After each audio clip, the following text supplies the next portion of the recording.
В Башкирии 3 минуты 12. Доброе утро. В эфире «Аспекты мнений». У микрофона Дмитрий Колпаков. Сегодняшние гости — политологи Арсен Шейхметов и Николай Евдокимов. Арсен Маратович, Николай Анатольевич, доброе утро. Всем привет. Здравствуйте. Ставьте лайки, пишите комментарии и вопросы в чате трансляции. Также для желающих помочь «Аспектам» в описании трансляции есть ссылки на сервисы Boosty и Donation Alerts. Расшифровка эфира будет позже доступна на сайте «Аспекты Медиа», на всех наших соцсетях и телеграм-канале «Аспекты». В Башкирии в дни голосования с 15 по 17 марта пройдет акция «Рахмат». Жители республики, принимающие участие в голосовании, смогут получить билеты с QR-кодом, по которым можно будет выиграть спецпризы: смартфон, ноутбуки, электросамокаты и так далее. Победители будут определять дважды в каждый из дней голосования. Суперприз — квартира в Уфе и автомобиль будут разыграны 30 апреля. Кроме того, в самых крупных городах республики участники выборов также получат браслеты, дающие право на скидки на товары и услуги у партнеров проекта. Но как кто-то у нас утром пошутил в утреннем эфире с наших комментаторов, вот выборы сопровождаются лохотроном и цирком. Ну, на самом деле, по-моему, это постоянное такое явление, что во время выборов какие-то вот такие ярмарка щедрости вот такая, да. Поможет ли в этот раз? Николай Анатольевич, с вас. Ну, я согласен с вами абсолютно. Да, это привычная практика, которую ЦИК Российской Федерации, ну и региональная, в данном случае понятно, что это региональная инициатива, ЦИК-РБ проводит, поэтому нет ничего в этом необычного. Да, призы, конечно, квартира и машина, они достаточно такие существенные, это значит, есть довольно существенное финансирование всего этого проекта. Поэтому не рассматриваю его как нечто необычное, как нечто отклоняющееся от привычной тактики проведения избирательной кампании. Понятно, что это нацелено на подъем явки в первую очередь в крупном городе, в первую очередь в Уфе, может быть, в некоторых других крупных городах, типа Стерлитамака, например, или Нефтекамска. Но, конечно, какое-то принципиальное влияние на ход голосования это не окажет. То есть мы примерно представляем, какая будет явка, примерно представляем, каков будет итог с точки зрения политической активности граждан. Поэтому я не думаю, что вот эта вот акция она способна привлечь, кардинальным образом изменить явку на выборах. Да? Думаю, что это просто пиар-проект в исполнении Центральной избирательной комиссии республики. И никак иначе его не имеет смысла оценивать. Ну, смотрите, если глядеть на конструкцию выборов, то я выделил бы за последние годы две модели. В первую очередь, это та, которая была у нас на выборах госсобрания, которые во многом прошли малозаметно, да, и такой широкой медийной кампании, информационной кампании вокруг тех выборов не было. Ну и, собственно, мы не видели подобного рода проведения акций. Это означает, что, в принципе, такие важные ключевые выборы федерального уровня, будь то выборы в Государственную Думу или президента Российской Федерации, да, я думаю, что выборы главы республики будут сопровождаться подобного рода тоже широкими медийными кампаниями, что и на сегодняшний день вот эти выборы, да, когда тоже будут раздавать всякие подарки, призы, будут всячески стимулировать явку и ассоциировать это с каким-то таким праздником, важным событием. Это первая модель. А вторая модель — это вот то, что мы видели на выборах Госсобрания, местные, региональные такие выборы, на которые не нужно нагонять большую явку, не нужно привлекать большое внимание, ну и в принципе они проходят достаточно буднично для того, чтобы обеспечить необходимый результат на них. Вот, на мой взгляд, мы видим сейчас, что сформировались две такие конструкции, как в медийном плане, так и в информационно-имиджевом, да, в части того, что федеральные выборы, типа выборов президента страны, главы республики, ну, поскольку это все-таки федеральный контур, выборы глав регионов, да, и выборы в Государственную Думу, они будут ассоциироваться с вот таким вот масштабным событием, праздником каким-то, как когда-то, помните, в свое время в советское тоже это было пойти на демонстрацию, пойти на выборы, и даже экзамены ассоциировались с каким-то вот таким вот особым днем, праздником, когда нужно действительно там и подарки какие-то дарить, да, и соответствующие там песни, пляски, хороводы, вот, раздача печеньки. Ну вот, я думаю, что в эту предвыборную кампанию, да и осенью, когда будем выбирать главу республики, мы будем видеть схожие модели, поскольку нужна максимальная явка для того, чтобы показать и некую такую максимальную поддержку, лояльность, да, для первых лиц как региона, так и страны. В этом случае применяются все инструменты для того, чтобы максимально лоялизировать и привлечь общественное внимание. Александр Маркович, вот вы говорите, нужна высокая явка. Наоборот, складывается ощущение, что явку сушат В принципе, нет никаких дебатов на телевидении. В принципе, вообще нету уличной никакой активности. Даже никто из заявленных кандидатов не проводит провластных митингов, там какие-то, ну, или не провластных митингов. Там те же КПРФ, там еще новые люди. У них вообще нет никакой активности. По-моему, совсем по-другому все выглядит. Явку сушат. Дискуссию слушают вокруг выборов, поскольку если даже в 2018 году допускалось там и привлечение каких-то кандидатов, которые там якобы или не якобы отражают интересы там либерального крыла и бизнес-сообщества, и в принципе могут высказывать несколько альтернативные точки зрения, в том числе и на федеральных каналах, понятно, что в условиях СВО такая лазейка, она исчезла, и в принципе здесь по ключевым вопросам должны кандидаты демонстрировать в принципе свое единодушие. Ровно поэтому ряд кандидатов, которые высказывали оппозиционные или по нынешним меркам оппозиционные точки зрения, они и не были допущены в рамках этих процедур. Поэтому на сегодняшний день стоит задача максимально сделать нейтральным информационный фон вокруг этой ситуации, да, то есть, в принципе, все кандидаты должны более-менее высказывать одни и те же идеи, точки зрения, может быть, под разными аспектами зрения, да, но, тем не менее, они должны быть в одной стилистике, в одном направлении, да, но при этом для того, чтобы тоже в такой вот сложный момент для власти типа СВО показать правильность там своего вектора, широкую общественную поддержку, безусловно, им нужна будет высокая явка, потому что сказать, что нас поддерживает там максимально большое число жителей нашей страны, вот, в условиях, когда у тебя явка составляет 30 или даже 50%, достаточно затруднительно. Я думаю, поэтому они будут стараться сделать ее максимально высокой, но понятно, что в пределах каких-то там допустимо обозримых для здравого смысла, да, то есть до 99% доходить не будет, но 70 плюс, я думаю, такая задача в принципе ставится в регионе. Ну, я в целом согласен, да, потому что явка – это тоже способ легитимации власти, способ легитимации выборов, поэтому, учитывая общую тенденцию и учитывая то, как власть видит для себя способ легитимации, мы можем предположить, что низкая явка ей не нужна. Вы говорите о том, что выборы явку сушат, да? Я бы сказал, что сушат скорее или подсушивают явку протестного электората, да. Нет, ну, дискуссии есть формально, да, там они проводят дебаты, но другое дело, что они не вызывают никакого общественного интереса. Нет яркой избирательной кампании, хотя есть еще время, там 2 недели, но тем не менее уже понятно, что вероятно всего никаких сенсаций там не произойдет. Но это нацелено прежде всего на минимизацию явки протестного электората. А провластный электорат, он как раз таки будет мобилизован. В этом смысле Арсен Маратович прав, потому что нужно показать высокий уровень поддержки, высокий уровень доверия. И я тоже склоняюсь к тому, что в целом по России явка будет колебаться в пределах от 70 до 80%. Я думаю, что и по республике эти цифры, может быть, будут чуть выше, потому что у нас традиционно эти цифры чуть выше на федеральных выборах, ну, где-то от 75 до 85, я предполагаю.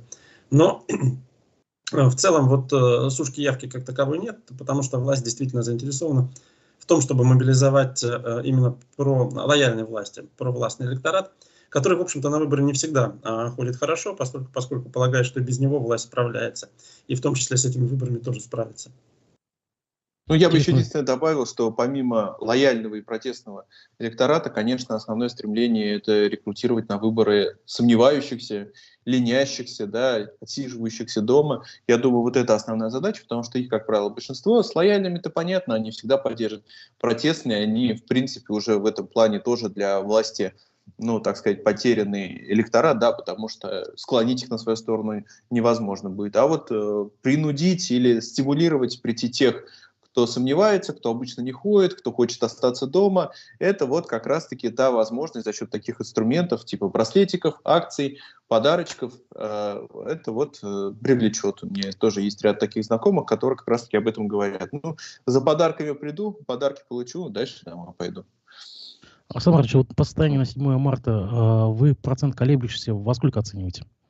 Я считаю, что в нынешних условиях это достаточно сложно определить, потому что понятно, что нынешние условия не дают и какой-то четкой социологии, да, и у людей вот достаточно разные точки зрения, которые они в принципе не высказывают. Поэтому в этом плане, если оценивать сомневающихся, идти или не идти на выборы, то, наверное, я бы оценил их ситуативно. Да? То есть сегодня это может быть один показатель, завтра это может быть другой показатель.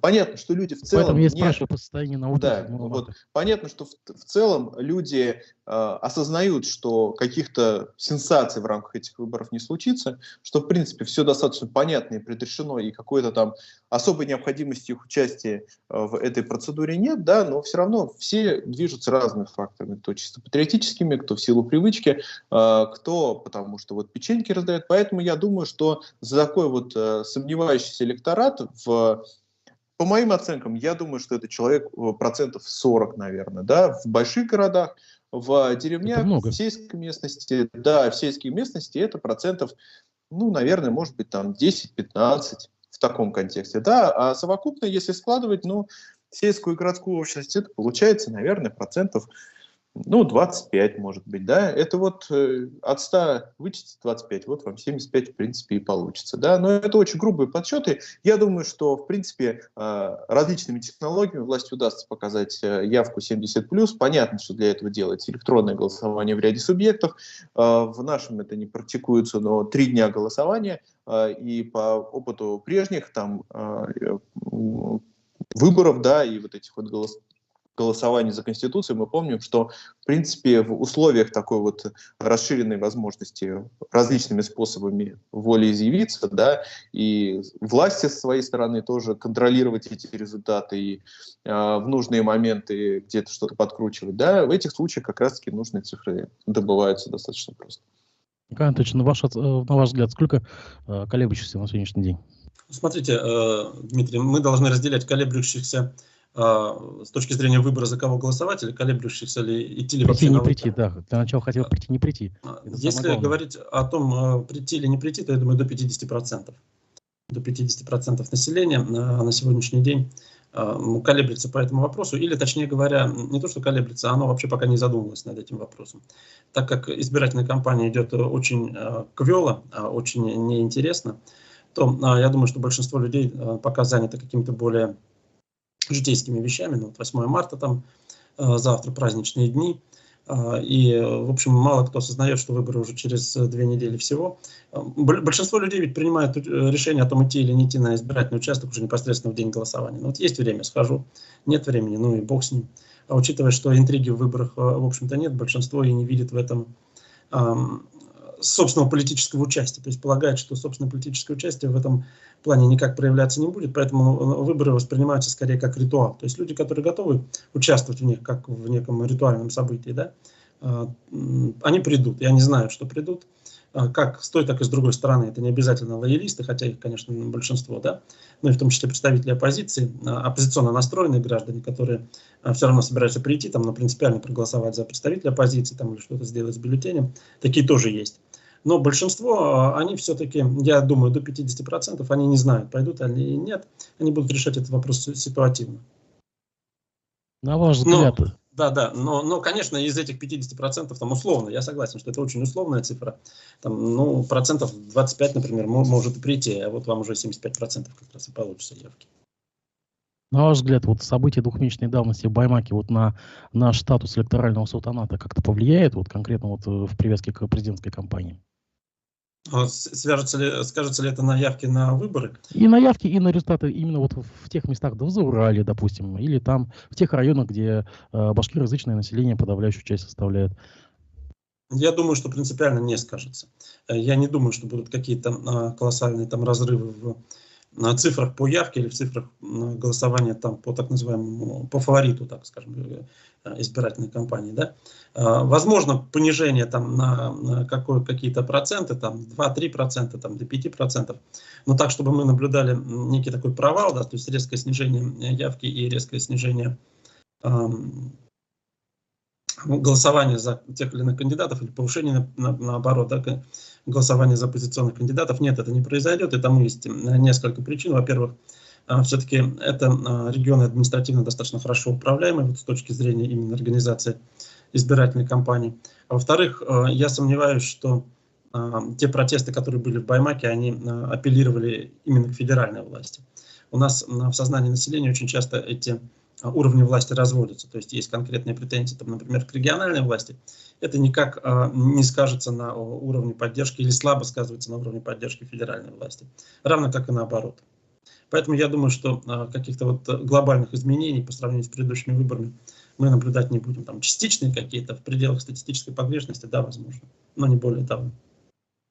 Арсен Маратович, есть что добавить?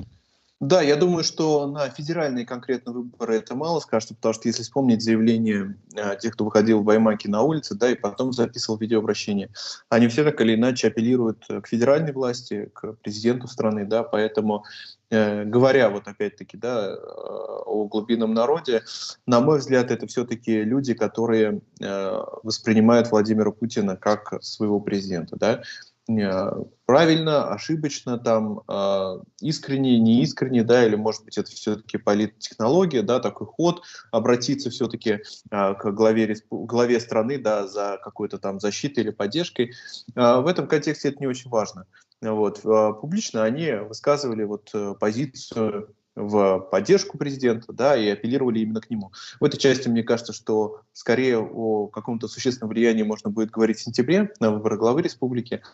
Вот. А на сегодняшний день на федеральных выборах, я думаю, и у региональной власти будет заинтересованность показать именно в этих протестных регионах то, что они влияют там на ситуацию, управляют ей хорошо, да, и в этом случае не показать какую-то там значительную протестную активность, влияние, да, этой активности, и результаты, в принципе, более-менее такие же, как в республике. Ну и, собственно, со стороны самих жителей, я не думаю, что они будут рассматривать именно эти конкретные выборы как инструмент высказать свою какую-то там протестную позицию, да, или несогласие свое. Скорее для этого будет возможность в сентябре. То есть опять мы видим отсутствие причинно-следственной связи.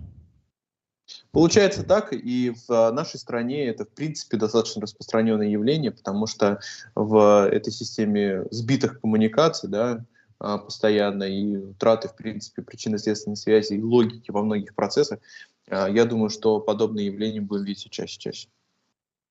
Ну, подытожим эту тему комментариями нашего пользователя под ником Рада. Пряником заманивать, кнутом прогнать. Ну, это, по всей видимости, вот в этом аттракционе щедрости, да, в виде браслетов.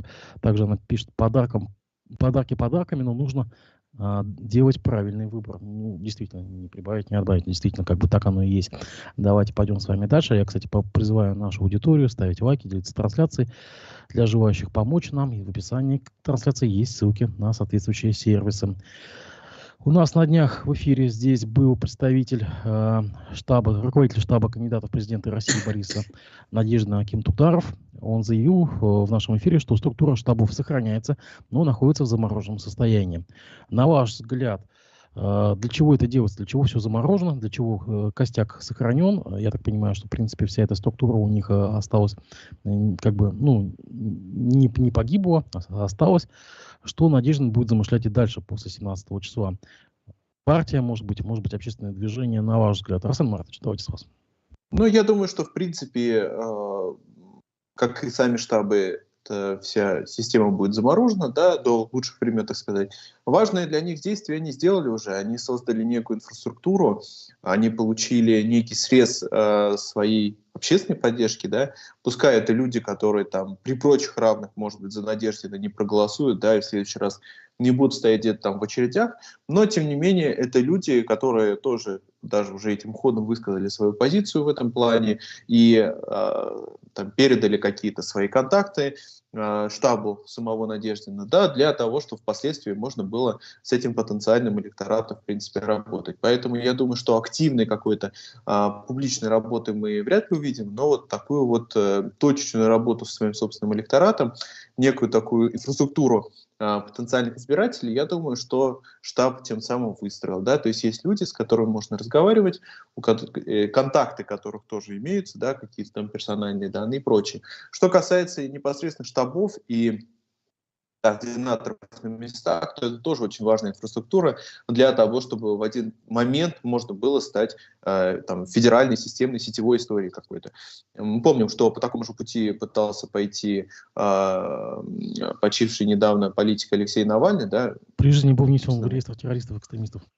Да, все верно. Но эта сеть была разгромлена, и, в принципе, в политике сетевая история, она является ключевой для формирования какого-то там сильного уже политика федерального уровня, поскольку поддержку-то можно локально где-то обеспечить, да, но необходимо проводить выборы и координировать сторонников, выстраивать коммуникации по всей стране. И в этой части именно сетевая история федерального масштаба, она является очень важной. Сейчас вести ее активно, безусловно, невозможно, поэтому я думаю, что они и пошли по пути такого замораживания в случае каких-либо кризисов, сомнений, конфликтов, перестановок на федеральном и региональных уровнях для того, чтобы в нужном случае как раз-таки уже воспользоваться этой историей. Но нужно тут понимать, что в состоянии заморозки долго и люди, и процессы находиться не могут, безусловно. Наша жизнь достаточно динамичная и подвижная, и потенциальный электорат, он тоже, кто переезжает, кто меняет свои политические воззрения, да, кто действует в данной конкретной истории ситуативно, а в следующем может поступить иначе. Вот. Кто-то там, к сожалению, умирает, новые люди рождаются. И также, собственно, и в политике. Да? То есть какие-то координаторы переезжают, какие-то уезжают, кто-то меняет сферу деятельности, кто-то отходит от нее. Поэтому такая история может сохраниться на дистанции, может быть, года, максимум 2, да, не больше. Поэтому в этом случае надо понимать, что надолго консервировать эти процессы просто невозможно. Нужно все равно быть готовым к активным политическим действиям в контексте нескольких лет, иначе это все утрачивает смысл. То есть время работает против них, получается? Потенциально да, безусловно, как и в любом политическом процессе, нужно пользоваться, уметь ситуацией, да, и во многом это и определяет победы политиков в том или ином контексте, даже системных политиков, да. Мы помним выборы, например, того же Билла Клинтона 1992 года, переломным моментом кампании которого стало выступление в телевизионном шоу, где он играл на саксофоне, от чего у него, собственно, вот эта репутация саксофониста и пошла, и активно тиражировалась, я помню, даже в российской прессе 90-х годов. И вот это самое выступление перед молодежной аудиторией в 92 году, по-моему, летом, перед молодежной аудиторией, оно во многом переломило рейтинги и обеспечило поддержку именно молодого электората Билла Клинтона, оставив своих конкурентов, в том числе и действующего президента, позади. Вот. И в этой части, безусловно, вот, казалось бы, такое небольшое совсем событие, да, такое выступление, оно помогло воспользоваться ему ситуацией и значительно изменить расклады. Вот, поэтому политика — это, по сути, такая вот карта вот этих самых ситуаций, в которой нужно вовремя, точечно успеть воспользоваться и ухватить эту волну. Такие, я думаю, что шансы будут, может быть, не федерального масштаба, но в отдельных регионах, и штабу нужно, безусловно, им пользоваться. А замораживать процессы, откладывать их — это в целом не очень выигрышная позиция. Сейчас она имеет право на жизнь, да, потому что система у нас достаточно жесткая, да, но в целом это проигрышная позиция, которая в конечном счете может оставить за бортом истории движения. Николай Анатольевич. Да, смотрите, Борис Надеждин опытный политик, он уже не первый год в политическом процессе, хотя и не снискал особо лавров, но понимает, что выборы — это в первую очередь не агитация, а организация, это организационный процесс. И поэтому, безусловно, готовится к следующей избирательной кампании. А если мы посмотрим на политический календарь, то увидим, что следующая избирательная кампания у нас через 2 года, в 2026 году, выборы в Государственную Думу. Это на самом деле не такой большой срок. 2 года пролетят быстро, но вспомните, что было в 2022 году, как вчера, да. И поэтому, конечно, Надеждин, понимая, что у него есть определенная поддержка со стороны населения, поддержка со стороны... Накопленный капитал, скажем так. Накопленный, да, политический капитал. Он предпринимает действия по созданию этих структур. Его ситуация несколько все-таки проще, чем ситуация с Навальным, который при жизни был экстремистом и террористом признан. И в силу того, что Надеждин все-таки поддерживается официально зарегистрированными политическими партиями, да, то есть это там и партия Роста, которая вошла в состав, насколько я понимаю, гражданской платформы, и сама эта партия, которая гражданская платформа его выдвинула, и вероятнее всего будут легальные политические структуры. Но, конечно, мы понимаем, что как развивается политический процесс в России, общую тенденцию, да, все может произойти за 2 года, может произойти ужесточение.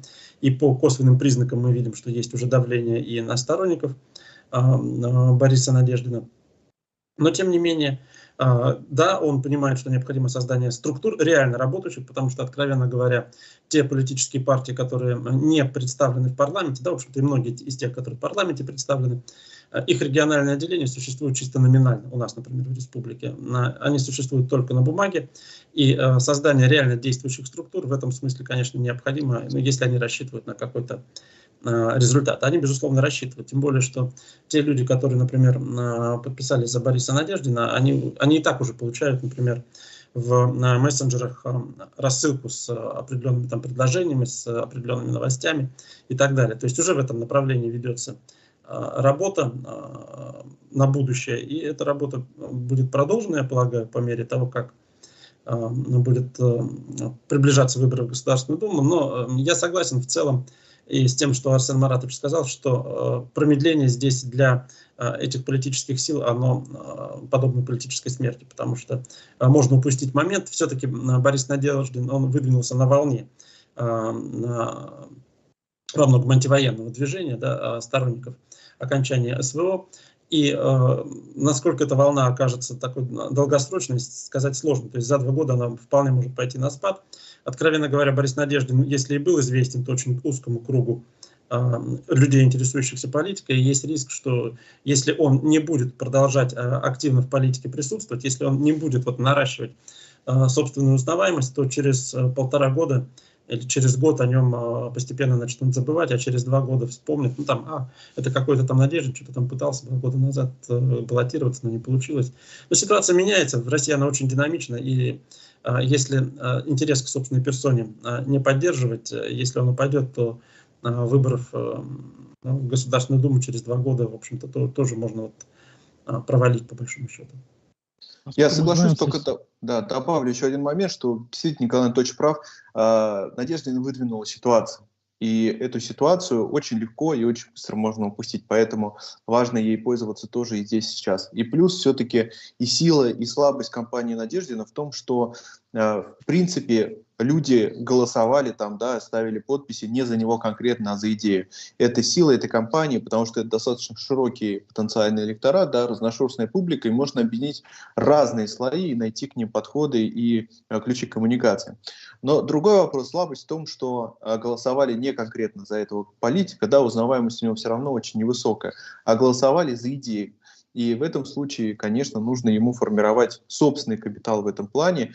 Это плюс, что он не выстраивает там себя с позиции политика вождистского типа, да, не объединяет персонально вокруг своей фигуры, а готов действовать в легальном, то есть правовом поле, подчиняться всем законам и пытаться работать в рамках заданных рамками системы условиях, да, но вместе с тем мы понимаем, что политическая культура нашей страны такова, что здесь уважается, по крайней мере, на сегодняшний день только персональная власть, сила, харизматика и сама личность непосредственно, да, поэтому в этой части все равно для того, чтобы захватить массовый, а не нишевый электорат, необходимо быть именно ярким и сильным политиком, может быть, даже отчасти и вождистского типа.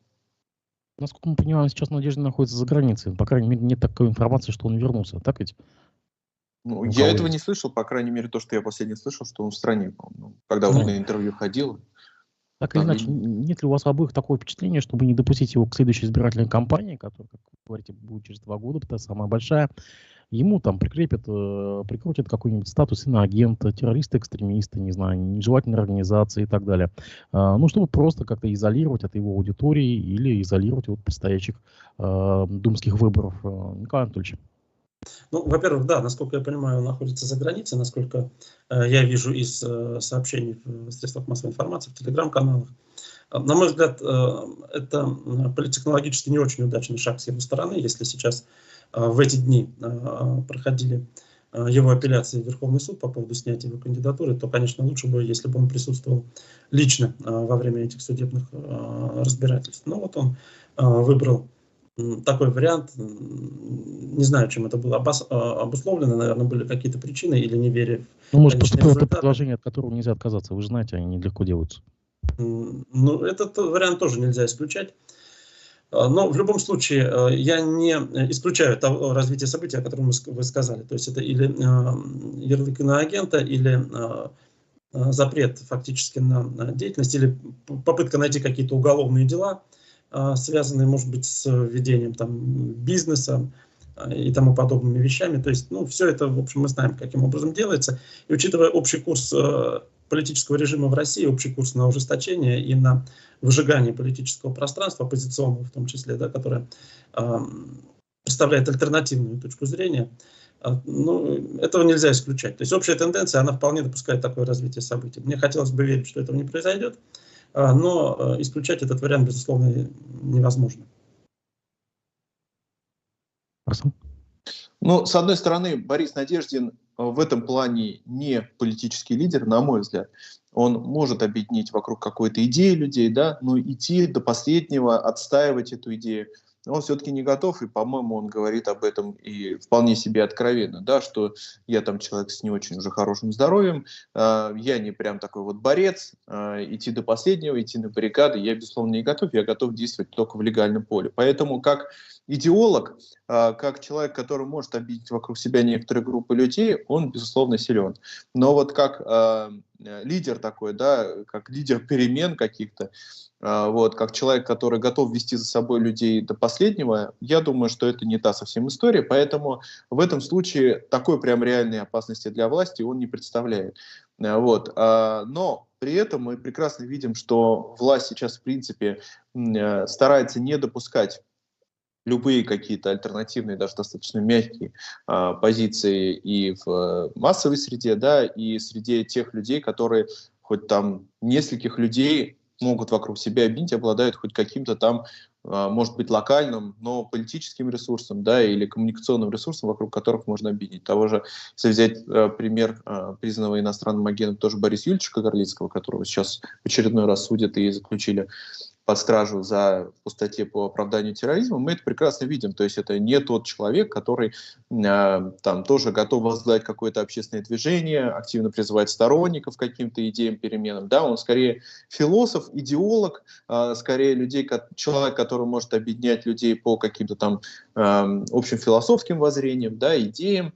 Но, тем не менее, мы видим тоже, какая активная борьба вокруг него ведется. С одной стороны, то там его заключают под стражу, то освобождают, приговаривают к штрафу, то снова сажают за решетку, да, но это как раз-таки сигнал того, что, в принципе, даже уже идеологам в этой части не особо есть место в широком таком политическом поле, не в контексте конкретной борьбы за власть, но вот в создании или там высказывании каких-то альтернативных точек зрения.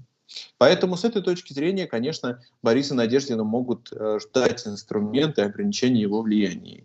Признание иностранным агентом – это один из первых, наверное, таких базовых инструментов.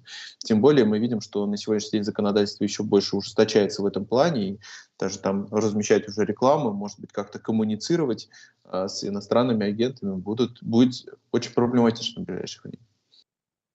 Николай Андреевич, вот вы тут только что сказали, что заметили, что Надеждин до последнего времени широкому кругу, в принципе, был неизвестен так на самом-то деле.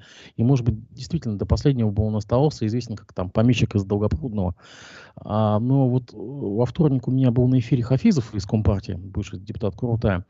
И он внезапно так, не знаю, для себя, может, внезапно, он сравнил. А ведь вспомните Грудинина, тоже никому не был известен. Тоже был такой вот как бы полуолигарх, который там спонсор КПРФ, но внезапно так выстрелил, что власти пришлось развязать против него какую-то даже кампанию. Ну, можно сравнивать двух этих персонажей?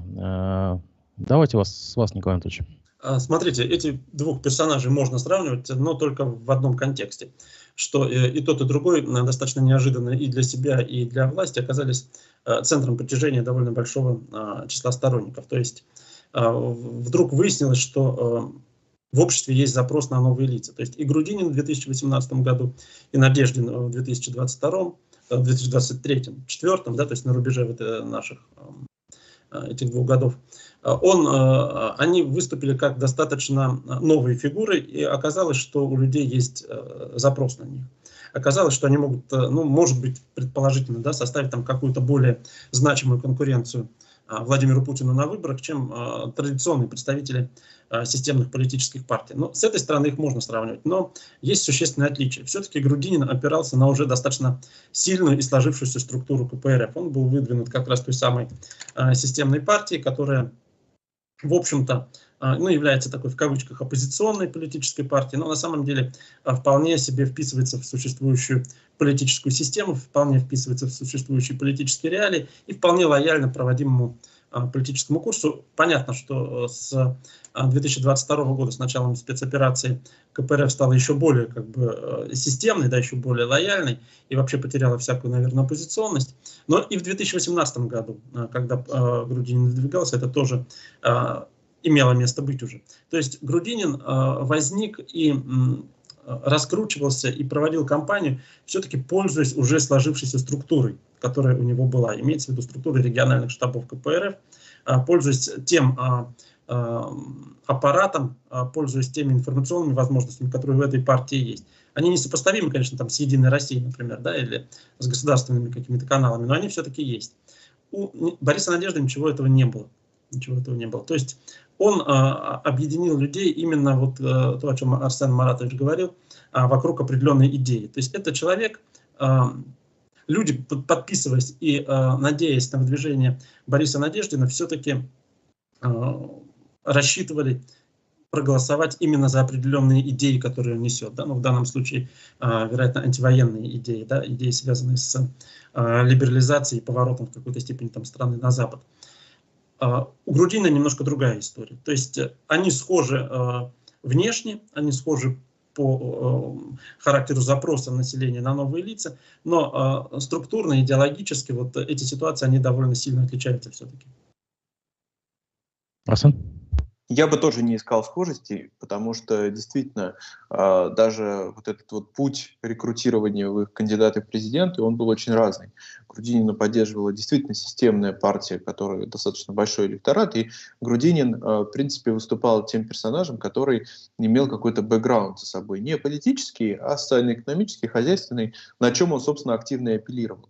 И здесь Кремль тоже увидел, что, в принципе, достаточно быстро и легко можно и за счет средств массовой информации, и за счет вот этого имеющегося запроса в обществе сформировать какую-то альтернативу. Опять-таки, пусть она не будет какой-то угрожающей, не будет доминирующей, но это альтернатива, которая в любой момент может быть использована. И не стоит забывать, что, в принципе, Владимир Путин в этой части имеет достаточно давние и сложные отношения со средствами массовой информации. И уже в канун своей предвыборной кампании 2000 года еще он прекрасно увидел силу средств массовой информации и те возможности, за счет которых ему тоже сформировали достаточно быстро узнаваемость и даже популярность в обществе.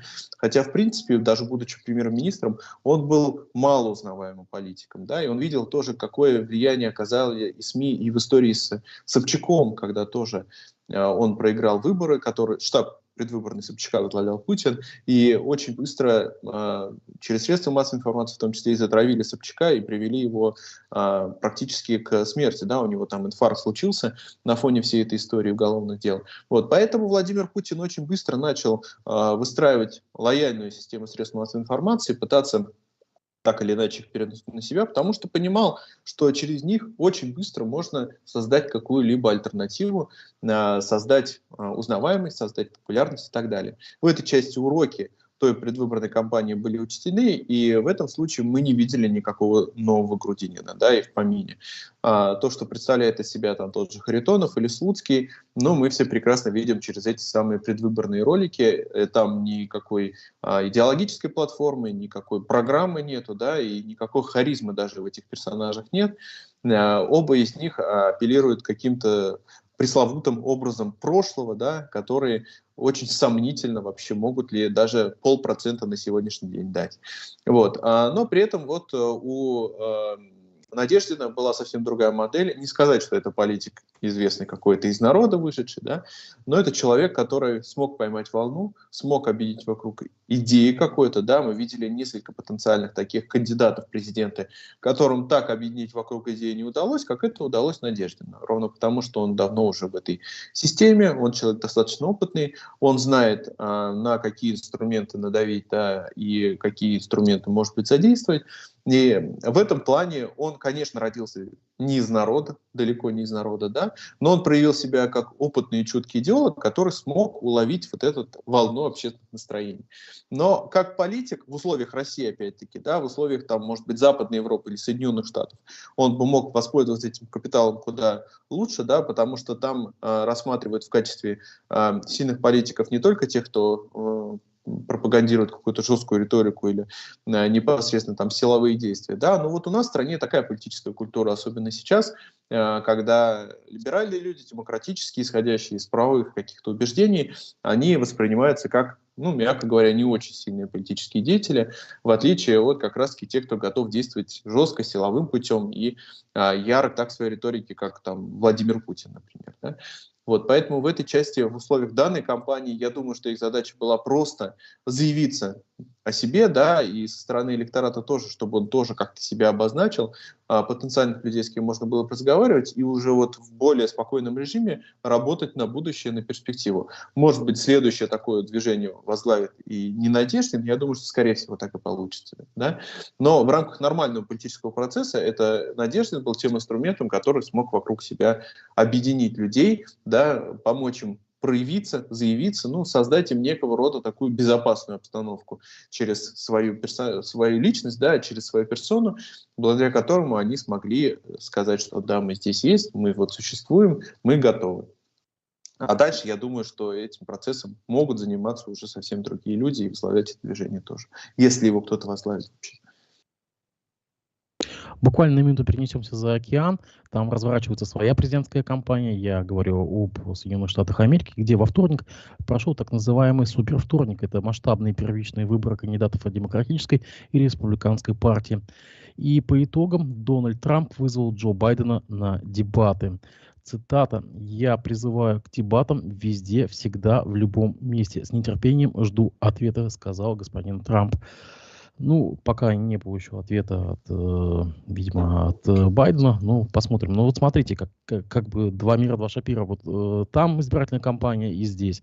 Там бывший президент может кинуть вызов действующему президенту на дебаты.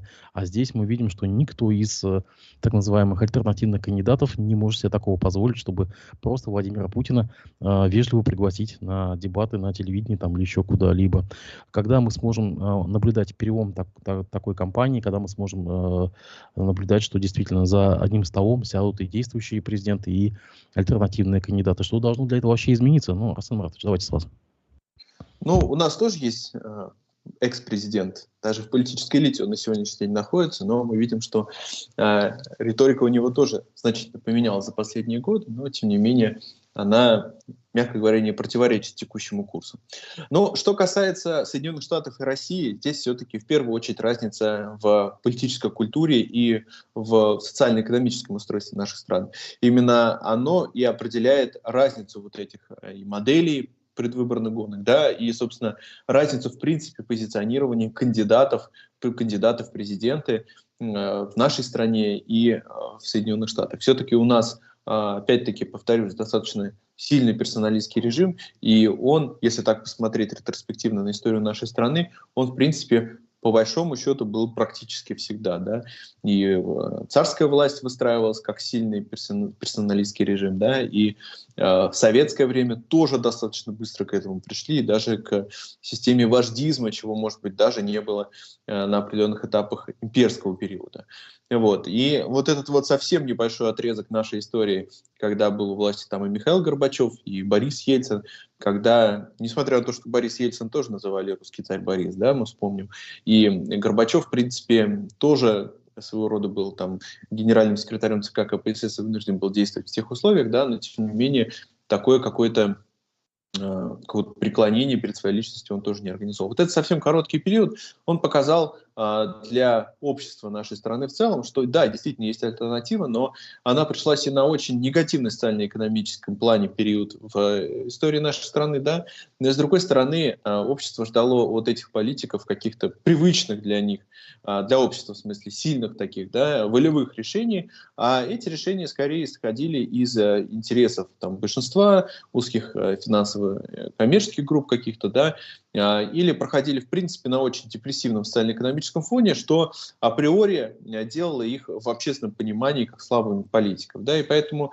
уже и в обществе у нас сформировалось убеждение, что демократический политик, либеральный политик – это слабый политик. И снова возник вот этот вот запрос на сильную центральную власть. Вот. Поэтому в этой части у нас очень разная политическая культура, и поэтому представить такую ситуацию в нашей стране, я бы даже, может быть, после какого-то там виртуального ухода Владимира Путина, когда уж он там случится, мы не знаем, там, может быть, через 6 лет, может быть, уже, там, через 12 лет, да, а может быть и в любой момент, в принципе, это событие может случиться, да. Вот, в этой связи я думаю, что даже его преемник он будет стараться действовать по тем же лекалам, которым действовал Владимир Путин, ровно потому, что он видит и понимает, что это устоявшаяся и работающая модель в нашем государстве, да, что у людей есть такой запрос. Запрос обществом, как мы видим, может поменяться в любой момент, да, но тем не менее вот эта сформированная культура, уже базис, он, конечно, присутствует. Да, в 80-е, там, в 90-е, даже в нулевые годы росло новое поколение, которое, может быть, привыкло и хочет видеть совсем другие инструменты, но все равно пока еще живо вот это вот советское поколение, которое как раз-таки более комфортно чувствует себя в условиях автократии в том числе, да, вот, пока такой уровень политической культуры будет действовать в нашей стране. Ну и не надо забывать, что за 20 лет выросло уже и поколение, которое альтернативы Путину не знает, и в принципе тоже уже растет в таких привычных условиях, поэтому нынешняя молодежь, я думаю, вот прям совсем еще юная, которая не вступила в возраст для голосования, она как раз-таки, может быть, тоже будет, ну если не сторонником какой-то автократичной модели, да, то для них она будет некая привычная, понятная, с которой они выросли в контексте своего детства. Вот. Ну и не надо забывать, что система Соединенных Штатов, она в принципе достаточно уникальная, и нигде на дистанции времени, да, какого-то и в мировом сообществе, она в принципе нигде больше не повторилась.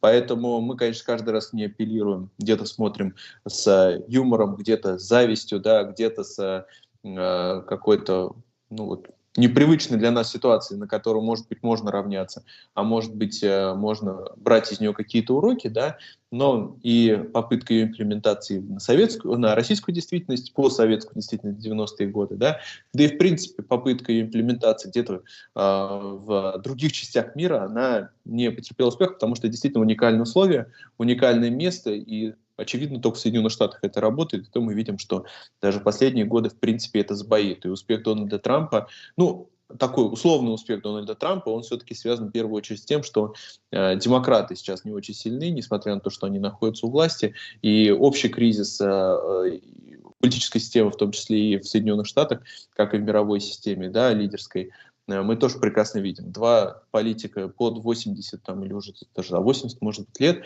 борются друг с другом. Это, конечно, не тот запрос, который отражается у молодежи. Я думаю, что молодежный запрос когда-то уже конкретизируется и очертится, но мне кажется, мы увидим еще не один период турбулентности перед тем, как это случится.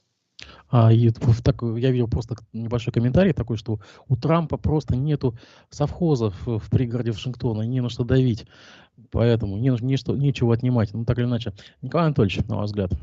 Ну, вы спрашиваете, когда мы подобное увидим в России, да? Вот для того, чтобы подобное увидеть в России должна хотя бы один раз произойти смена власти демократическим путем и на выборах победить президента, кандидата от оппозиции. У нас такого за всю нашу историю не было ни разу. То есть всегда побеждал властный кандидат. Если выборы проходили, то это всегда был кандидат от власти. То есть не было случаев, я не беру думские выборы, я беру именно выборы главы государства, чтобы побеждал кандидат от оппозиции. Ну, может быть, условно, только Ельцин в 1991 году, и то с очень большими оговорками, потому что тогда выборы все-таки были в России, которая входила в состав Советского Союза. То есть это были не выборы в целом главы страны, а выборы главы одной из республик тогда еще Советского Союза. Вот, а раз нет такой практики, то совершенно верно. Но как можно сравнивать совершенно разные политические системы? Одна достаточно равновесная, в которой существует двухпартийная система. Да, у нас спорят и очень часто говорят о том, что республиканские демократические партии в США это, по сути, два крыла одной и той же политической группы. Но на самом деле, тем не менее, они все-таки два разных крыла. И они борются за власть, там есть реальная политическая конкуренция, да, есть политические скандалы, регулярно возникающие. Да, мы можем говорить о том, что там тоже есть дефицит политических лидеров, потому что и Трамп, в общем-то, был слабым президентом, это американскими аналитиками признается, и Байден в силу возраста уже, ему тяжело справляться со своими обязанностями. Но, тем не менее, альтернативы нет. Но, в конце концов, это проблема Соединенных Штатов Америки, пусть они там сами с этим разбираются. Да? У нас совершенно другая ситуация. И действительно, в нашей ситуации уровень политической культуры и где-то даже уже политическая традиция сложившаяся не предполагает участие главы государства вот в подобного рода дебатах. То есть ни разу такого не было. Справедливости ради, Ельцин тоже никогда не участвовал в политических дебатах. Путин, Медведев никогда не участвовал в политических дебатах. Поэтому этого не произойдет до тех пор, пока политическая система в России не станет более открытой и демократичной. Пока она таковой не является, ставить этот вопрос, в общем, мне кажется, бессмысленно, потому что ответа на него нет. Да? То есть это может быть и несколько лет, и несколько десятилетий.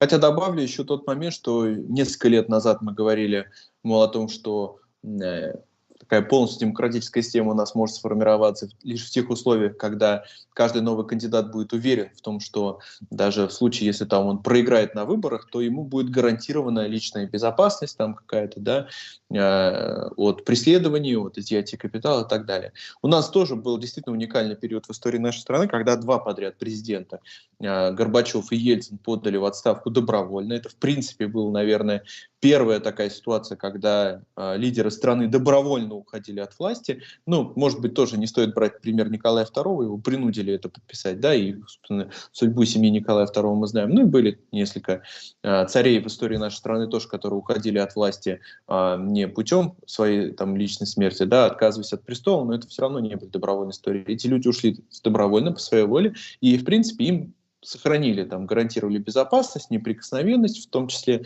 вплоть до их смерти, да, и мы видим, что Дмитрий Медведев, ну, достаточно мягко тоже в этом плане отошел от власти. Он, конечно, не проиграл на выборах, но добровольно ушел. Но вот именно смену власти, как правильно Николай Анатольевич отметил, через выборы, через выборный механизм, не просто уйти от власти, сохранить какую-то личную безопасность, да, вот именно смена власти путем выборных процедур, это действительно то, чего не происходило в нашей стране, и того компонента, который не хватает в этой системе.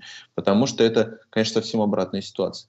Мы видим даже на примере тех же Соединенных Штатов, что действующий президент там проигрывает достаточно редко. То есть последний случай до Дональда Трампа это был Джордж Буш старший, да, по-моему, еще только вот он как раз Биллу Клинтону проиграл на выборах непосредственно. То есть это тоже событие, которое происходит достаточно редко, но тем не менее мы видим, что несмотря там на вереницу тех же уголовных дел сейчас и в отношении сына Байдена и Дональда Трампа, это все равно понятно, что Дональдом Трампом это рассматривается как попытка политических репрессий, но тем не менее мы все прекрасно видим, что это скорее изъяны там, экономического характера и действительно обвинения, у которых есть какое-то основание, нежели попытка силового давления на кандидата в президента. Ну, я здесь добавлю чуть-чуть, да, буквально два слова.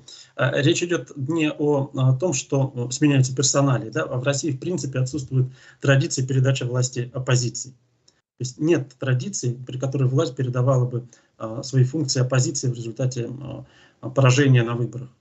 Вот пока в нынешних условиях я не вижу, что должно случиться, чтобы эта традиция появилась. Да и традициям альтернативных выборов у нас сколько лет-то всего? Не больше 30, пожалуй, да? Первые альтернативные выборы, по большому счету, у нас были там думские 90-е годы и выборы 96-го года, про которые часто тоже говорят, что тогда, собственно, и демократия в нашей стране умерла.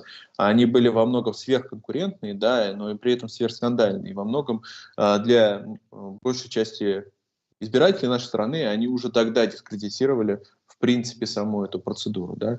Поэтому мне кажется, что корень нынешних электоральных, в том числе, проблем нашей страны, нужно искать в том числе и выборы 96-го года. Я буквально вас опущу на этаж ниже. Если помните, 5 сентября 2019 года Ради Хабиров внезапно принял участие в дебатах на выборах в главы республики. Если помните, тогда на телецентре, в эфире БСТ, во всех телеканалах в эфире шли дебаты тех кандидатов, и внезапно Ради Хабиров присоединился к ним. Вот есть все-таки традиция. Ну, на региональных выборах ситуация другая совсем, потому что федеральная власть ставит, как и Ради Хабиров перед главами муниципалитетов, задачу быть максимально близким к людям. Знать, понимать их проблемы, не бояться к ним выходить. Поэтому вот на глав регионов, на глав муниципалитетов в этом случае как раз-таки активно давит. Ну и плюс, что касается Ради Хабирова, нужно понимать, что тогда была и совсем другая обстановка, атмосфера. Ему нужно было формировать и популярность, и узнаваемость, несмотря на то, что, по-моему, он пришел, в принципе, в очень удачный для него момент, и антирейтинг у него был практически на нулевой на тот момент, когда он пришел. Вот. Ну и плюс, я думаю, что все-таки это скорее та история, которую сформировали его политтехнологи для того, чтобы показать, что это политик новой волны, что он открытый, но относительно молодой в контексте нашей политической системы, на тот момент особенно, да, что это человек, готовый к новым, нестандартным, нешаблонным решениям.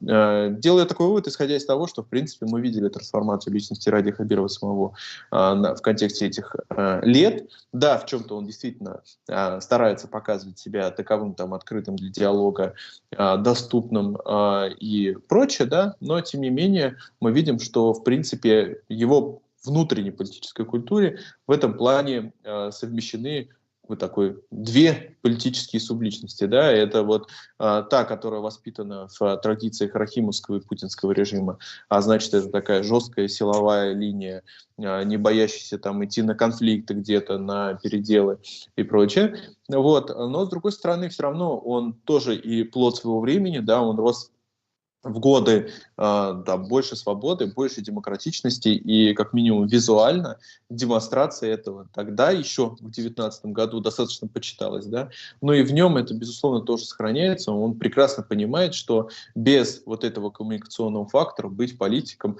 просто невозможно, да, если еще где-то далеко в Москве можно отсидеться в кабинете от региональных проблем, то здесь, на земле, так не получится, и мы видим всякий раз возникновение какого-либо политического кризиса в нашей республике, да, всякий раз он в конечном счете там собирает вокруг себя какие-то круглые столы, да, это политтехнологическая история, но собирает круглые столы, по крайней мере, публично показывает, что он готов коммуницировать, готов общаться, он сознательно подбирает тех людей, с которыми он готов это делать, да, он сам выбирает площадку. В этом случае, поэтому я говорю, что это политтехнологическая история, он показывает себя лидером положения, да, но, тем не менее, информационной части создается именно атмосфера общения, коммуникации для того, что, как инструмент вот, преодоления этих самых кризисных ситуаций. Ну, я добавлю чуть-чуть, да, Дмитрий, можно? На самом деле, я, честно говоря, не связываю ту ситуацию, когда Ради Хабиров участвовал в дебатах непосредственно с его личностью. Просто, на мой взгляд, тут надо иметь в виду, что в 2018 году, то есть за год до этого, у нас же выборы в единый день голосования проходят губернаторские, в ряде регионов победили представители оппозиции, и это стало серьезным шоком для Кремля. Там победил Коновалов в Хакасии, победил Фургал, ныне находящийся в заключении в Хабаровском крае, кстати, там признан экстремистом, террористом или нет еще, не знаю, честно говоря. И победил Сипягин, это представитель ЛДПР во Владимирской области, то есть в целом ряде регионов победила оппозиция. И, соответственно, управление внутренней политики президента России и Единая Россия приняли решение, что вот в этой ситуации, потому что внешний вызов такой очень яркий, необходимо губернаторам принимать участие. В той избирательной кампании 2019 года не только Ради Хабиров, практически все главы регионов, которые, или в Рио глав, да, которые шли на выборы, они принимали участие в дебатах. Но это, по-моему, вот такой уникальный случай, который показывает, что вынудить власть принять участие в дебатах могут только какие-то экстраординарные события. Каковыми стали победа оппозиции на выборах в нескольких регионах в 2018 году, то есть за год до этого. Только с этим я это связываю. После того, как ситуация, что называется, там устаканилась, да, и после того, как региональные выборы вновь стали предсказуемыми, кстати говоря, Ради Хабирову ничего не угрожало в 2019 году, понятно было, что он изберется. От этой практики отказались, и сегодня она вновь, по-моему, по крайней мере, пока я не помню, что в последние годы она использовалась. Как говорит современная молодежь, это скорее был политический баг, а не фича того времени. Да. Буквально короткий вопрос, короткий ответ. Какие изменения ждут именно башкирское общество, если Хабиров уйдет? Будет ли новая конструкция или заменит на условных Батрановых? Это вопрос из чата. Давайте, Арсен Маратович, вас.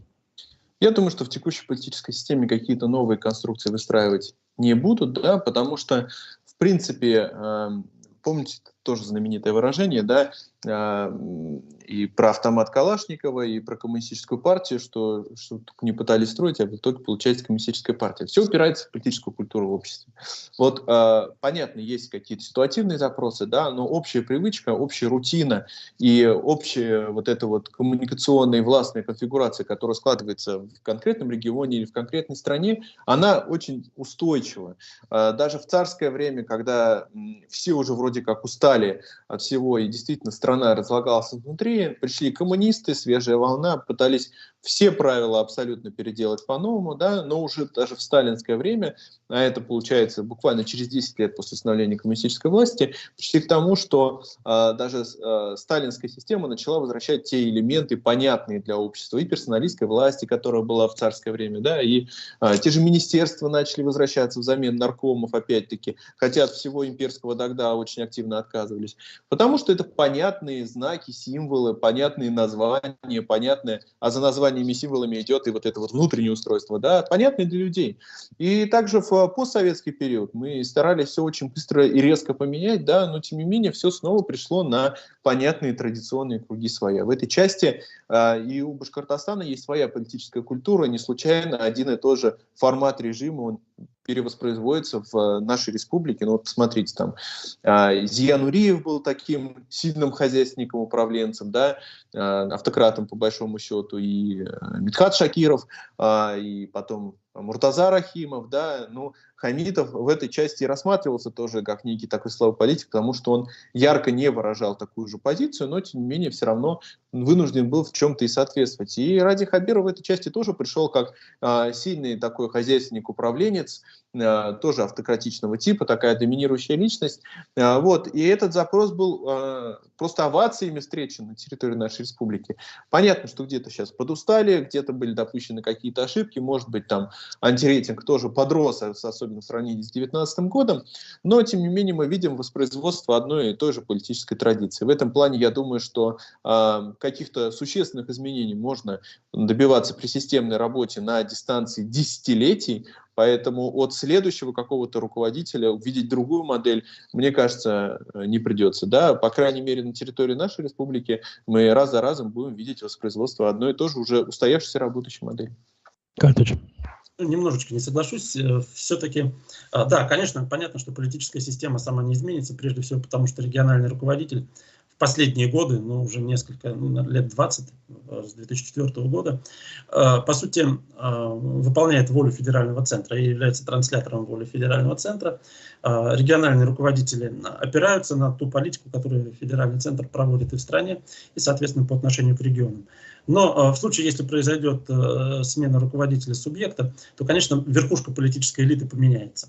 Поменяется значительная часть руководителей, прежде всего те, которые занимают ведущие позиции в органах государственной власти республики. То есть кадровые изменения произойдут достаточно существенные. И даже если мы вспомним там Рустема Хамитова и сравним его с другими руководителями, там, с Хабировым или с Рахимовым, мы понимаем, что внутренняя политика осуществлялась на региональном уровне несколько иначе. То есть она была там, более мягкой, да, нежели у предыдущего руководителя.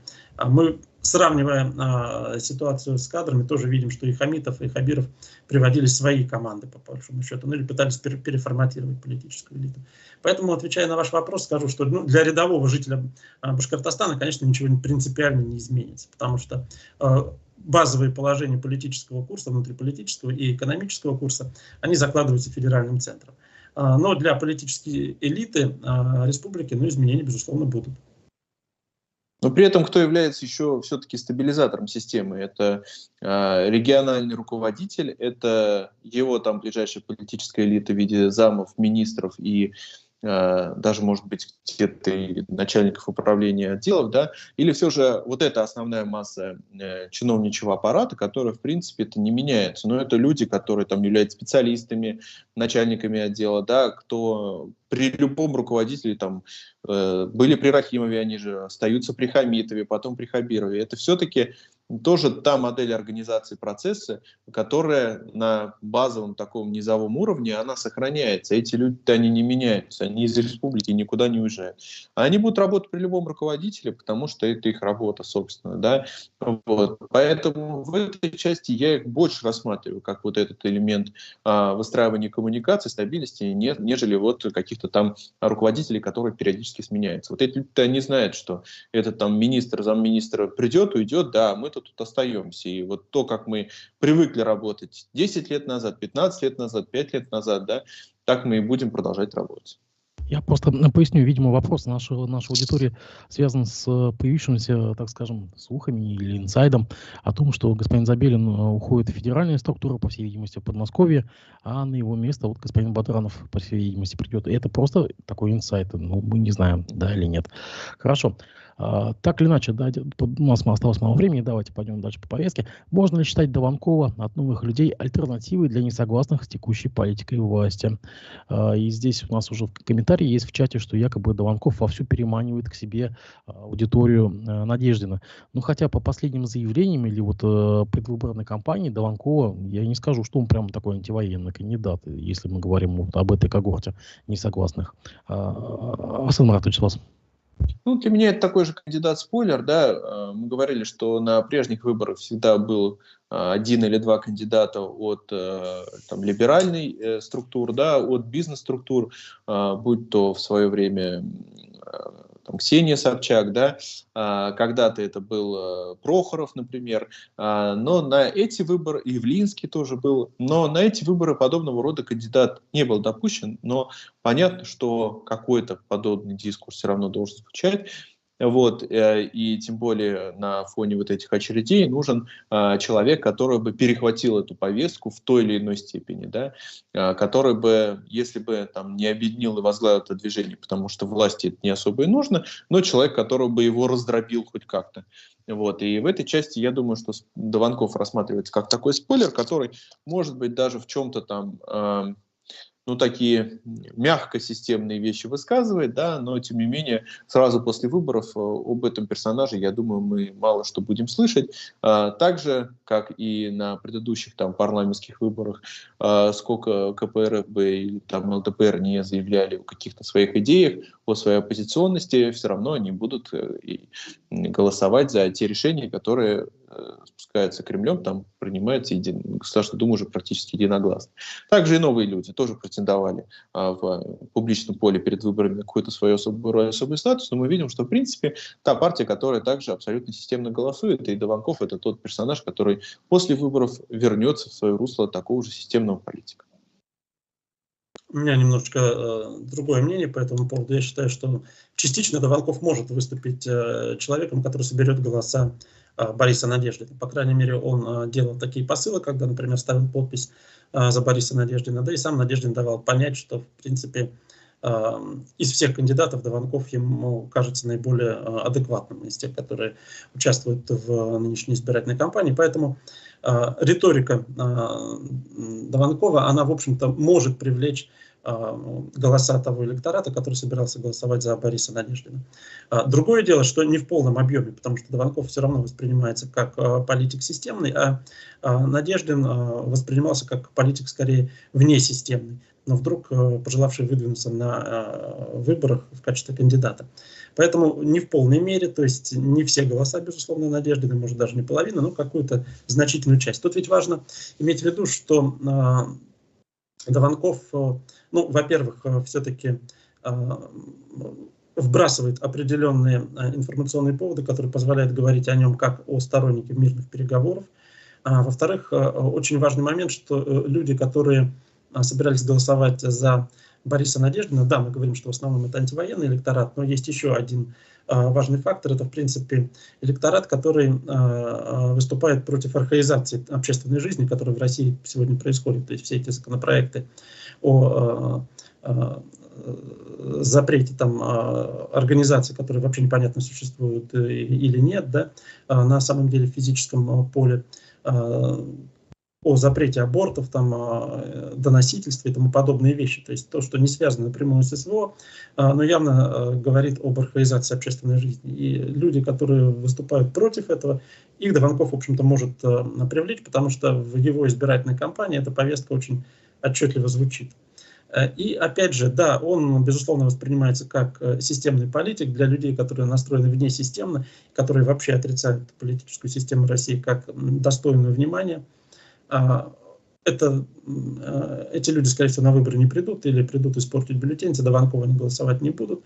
Но люди, которые склонны к определенным компромиссам и которые исходят из того, что Дованков говорит то, что он может говорить в рамках существующей на сегодняшний день в России политической системы, чтобы не быть снятым с выборов, вполне могут за него проголосовать. Поэтому я предполагаю, что Дованков, скорее всего, займет второе место на этих выборах, агрегируя значительную часть электората. Плюс еще один момент.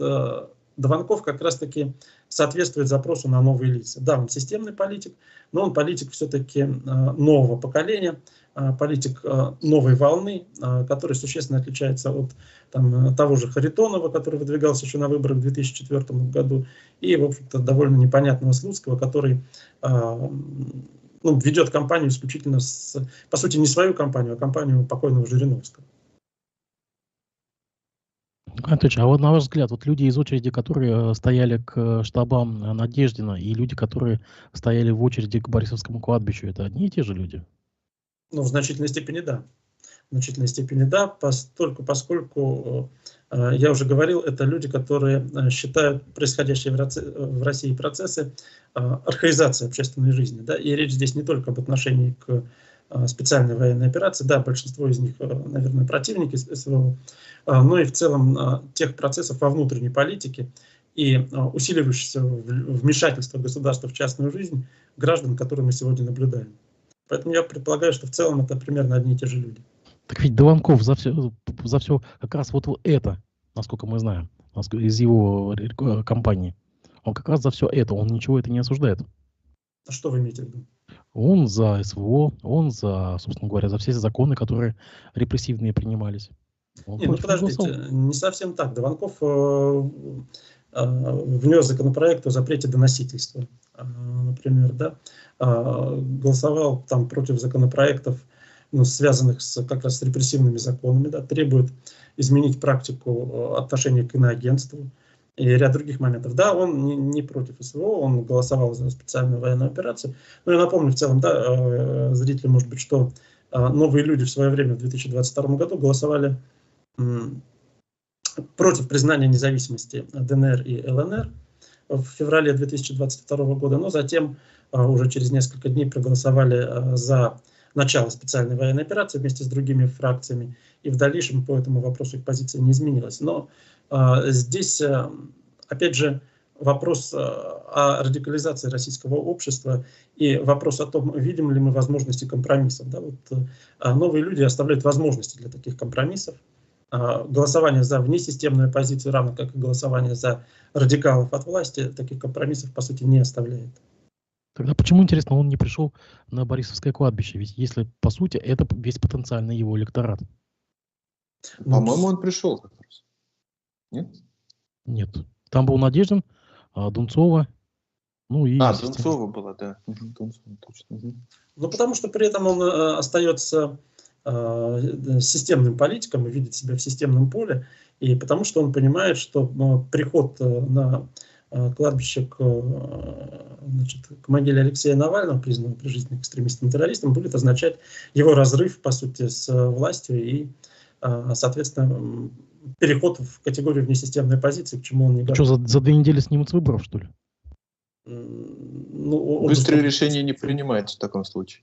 Там найти повод для того, чтобы снять с выборов, можно всегда, но в любом случае это будет означать конец политической карьеры в тех рамках, в которых она сегодня у Дованкова развивается. Александр Маратович, есть что добавить? Принципиально нечего добавить. Я повторюсь, что те люди, которые допущены к сегодняшним выборам, они являются системными, глубоко системными и по формальному признаку, потому что возглавляют партии, которые находятся, там совсем, может быть, возглавляют, но представляют партии системные, которые находятся в Государственной Думе, да, и являются системными по духу своему, иначе бы, собственно, их не допустили бы к участию в этих выборах. То есть как-то выступать против системы, идти против системы они не готовы. Поход на кладбище в этом случае был бы ярким шагом против действующей политической системы, против личного врага, соперника, оппонента Владимира Путина. Поэтому, конечно, ожидать от него таких шагов, собственно, не приходится. И здесь, на мой взгляд, и кроется, собственно, ответ, является этот человек спойлером или нет. На ваш взгляд, акция «Полдень против Путина», или как ее уже окрестили ППП, она сыграет в Башкирии, в нашем электоральном султанате? Ну, хотя бы в городах крупных. Сан Члас. Ну, на мой взгляд, нет, потому что открыто, как в таком вот публичном ключе проявлять свою позицию, мне кажется, общество на сегодняшний день не готово. Оно готово к неким таким системным шагам, тем шагам, которые для него будут казаться безопасными, но выходить на такие... Ну, сложно, конечно, даже по нынешним временам назвать это радикальным чем-то, да, но, тем не менее, для нынешнего дискурса к таким каким-то событиям, которые высказываются против, а не за, мне кажется, что общество в целом не готово, и та же внесистемная оппозиция, она постоянно пытается бросить кого-то на баррикады, в том числе и покойный Алексей Навальный, тоже там признанный террористами, экстремистами и прочим, да, он в этой части тоже был таким политиком. Может быть, безусловно, в российских условиях невозможно прийти к власти без подобного рода модели действий, но, тем не менее, в достаточно консервативном и регулированном общественном пространстве, политической системе, как сейчас, такого рода внесистемные действия, они, безусловно, несут с собой опасности. И каждый раз бросать людей на какую-то амбразуру, да, при этом оставаясь какой-то относительной безопасности. На мой взгляд, это, конечно, мягко говоря, не самые рациональные и правильные шаги. В этом плане Борис Надеждин, он как раз-таки, на мой взгляд, поступал абсолютно верно, потому что он формировал для людей ощущение надежности, и безопасности, и какой-то надежды, да, то есть он действовал в системном поле, он старался исходить из тех законов, которые присутствуют, да, но при этом не совершать каких-то там противозаконных, даже в нынешней там правовой системе, да, противозаконных там каких-то или яро оппозиционных выступлений. В этом плане, мне кажется, его работа куда более надежнее и в долг. Я, честно говоря, не вижу никакого рационального смысла в проведении этой акции, потому что на ход выборов она никак не повлияет. А демонстрировать власти таким образом какое-то несогласие с действиями, власть, в общем-то, получила в последнее время достаточно сигналов. На полдень против Путина мне чем-то напоминает это, вот, знаете, светящиеся фонарики, да, когда там сторонники Навального, признанного экстремистом и террористом, опять же, с фонариками в небо светили там несколько лет тому назад. Да, вот примерно в том же духе, мне кажется, это будет. То есть никакой реальной политических последствий это имеет, безусловно. Или это все-таки акция больше для диаспоры за границей?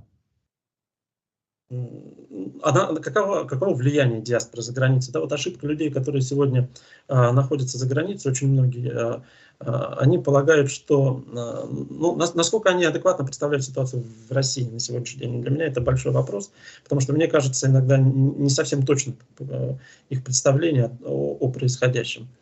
Если это акция для диаспоры за границей, тогда ее влияние на политический процесс в России будет еще меньше.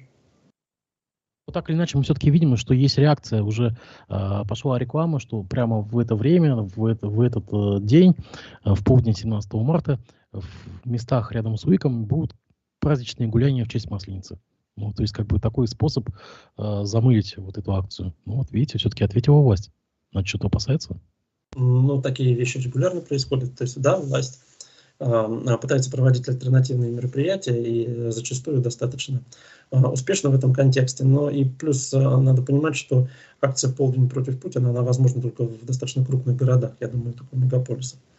Для сельской глубинки или даже для небольших провинциальных городов она вряд ли актуальна. Мне кажется, что ничего, кроме раздражения и попыток там еще больше раскрутить машину консервирования процесса в стране, да, эта акция тоже не приведет. Вот. Не сказать, что там власть как-то ее боится принципиально, да, или она угрожает действующей власти. Скорее, просто выборы, как мы уже говорили в начале сегодняшнего эфира, должны стать праздником, должны стать там торжеством действующей власти. Я вот про это говорю, что вот Да. браслетики, QR-коды и вот этот розыгрыш призов, они как раз и должны перебить ПВП. Ну, это, я думаю, что не основная их цель, а скорее просто некая такая сопутствующая, да, то есть это точно не то, что рождалось для того, чтобы как-то победить эту акцию. Безусловно, нет. Вот, ну, просто фоновую картинку тоже портить нежелательно, а зачем оно им? Ну, а что касается диаспоры за рубежом, то, да, это типичный вопрос, собственно, что с течением времени они могут как-то меньше представлять себе российскую действительность, да, и это было проблемой еще и тех людей, которые уезжали из страны там, в 20-е годы, например, в 30-е, да. Но мне кажется, не в этом суть. Все равно люди, которые находятся за границей, они живут в первую очередь надеждой какой-то, да. Надеждой, что они вернутся, надеждой, что все поменяется, надеждой на какие-то быстрые и скоротечные изменения. И даже если этой реальной надежды на сегодняшний день нет, ее нужно все равно создавать друг у друга, поддерживать, подпитывать, поэтому всякий раз и любое событие рассматривается как там возможное, переломное, да, как то событие, которое изменит всю конфигурацию. И в этом плане, конечно, очень много идей этим самым дискредитируется. Белогвардейцы тоже десятилетиями ждали. Ну, ладно. Да. Завершающая тема. Партия «Коммунисты России» обратились в Генеральную прокуратуру и ФСБ с просьбой проверить возможную причастность западных спецслужб к смерти Иосифа Сталина. Напомню, что вчера 71 год. Ну что, это из области анекдота, не знаю, или это к предвыборной кампании, к чему это вообще можно отнести? Николай Анатольевич, с вас. Ну, партия «Коммунисты России», она периодически такими вещами занимается, и, к сожалению, не только партия «Коммунисты России».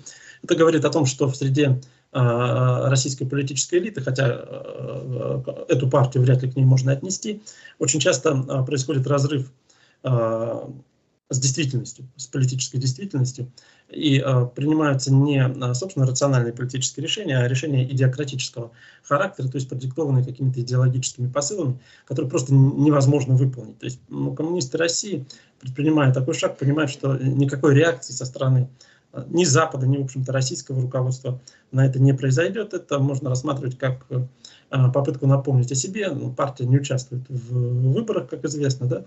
Коммунисты России, я имею в виду, это не КПРФ. Тут, я думаю, наши зрители достаточно подкованы, чтобы понимать разницу. Ну вот, выбрали такой шаг. Они же там сталинцы все как один, поэтому практически именно в этой партии она более радикальная даже, чем КПРФ. Решили напомнить о себе в годовщину смерти своего вождя. Вы знаете, в психологии часто какие-то, может быть, не совсем уместные и не совсем адекватные действия людей рассматриваются скорее не как их психологическая проблема, а как крик о помощи, да? Как попытка обозначить и показать проблему. Вот в этой части, мне кажется, и партия, и политическая система находятся в таком идеологическом вакууме, да, и в принципе, у каждой там системной, несистемной оппозиции, в принципе, ну, достаточно сильно скованы руки на то, чтобы проводить какую-то там и самостоятельную информационную линию, да, и политическую линию. И в этой части это все приводит к тому, что кроме какого-то там фриковства, кроме попыток влиться в мейнстрим за счет вот такого рода неадекватных идей, вот, оно единственное, что остается, ну, малозаметным, малосубъектным и, в принципе, достаточно, ну, абсурдным по своему содержанию партийным спойлером. Да? Поэтому, скорее, если с точки зрения политической и партийной системы, по-моему, это просто крик о помощи какой-то, да? Крик от безысходности, нежели то, к чему действительно должно быть приковано общественное внимание. Я просто напомню, что в США до сих пор бытует мнение, что Кеннеди убили коммунисты. Ведь и было такое. Я благодарю вас обоих, что вы нашли время выйти в эфир. Я надеюсь, что в ближайшем будущем мы с вами увидимся с более позитивными поводами для обсуждения.